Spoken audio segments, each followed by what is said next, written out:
Are my emotions evil?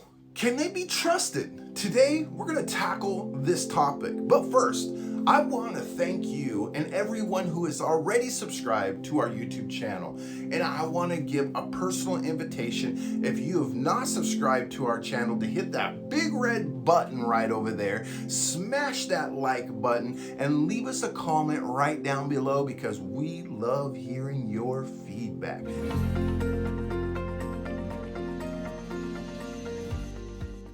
Now, I have a very big problem with the love is not a feeling emphasis that's found in many guilt-driven religious streams. Yes, it is true that we move on faith rather than feelings, but this is often used to quench our emotions. The love of God should be electrifying to us. It should push our hunger button.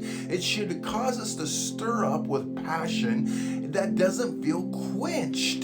Consistent lack of emotions in our spiritual walk often lead to a simple word called complacency. God created our feelings, and our feelings themselves are not evil. Yes, the sinful nature did seek to prevent and manipulate our feelings, getting Adam and Eve to focus on the wrong places. Ladies and gentlemen, feelings themselves are not unspiritual. They are neither good or evil. It is what we do with those feelings, where they are directed, and whether we choose to dwell in a certain ones that can result in good or bad actions. Feelings are also a beautiful built-in gauge, or better yet, let me say it like this: they are a part of your ability to discern in the Spirit. Hebrews 5:12 through 14 tells us that we are to train our senses to be able to discern what is of God. Our central emotions, which are a part of the Spirit of God in us, want to be gauged by the Spirit climate to discern the atmospheres that's going on around us. Many believers are seen as flaky by the church in years past because they relied more on their feelings than on common sense and man-made rules. But many of these are now being recognized for possessing a true gift of discernment. We should not be ruled by our feelings apart from the Spirit of God. The Apostle Paul shows us this when he said this: "Who is weak, and I do not feel weak? Who is led into sin, and I do not inwardly burn?" 2 Corinthians 11:29. There are obvious times where we must resist the feeling of temptation to identify to a feeling that is not lining up to the Spirit of God in us. To reject all feelings in our Christian walk will only lead us to dwell on bad ones.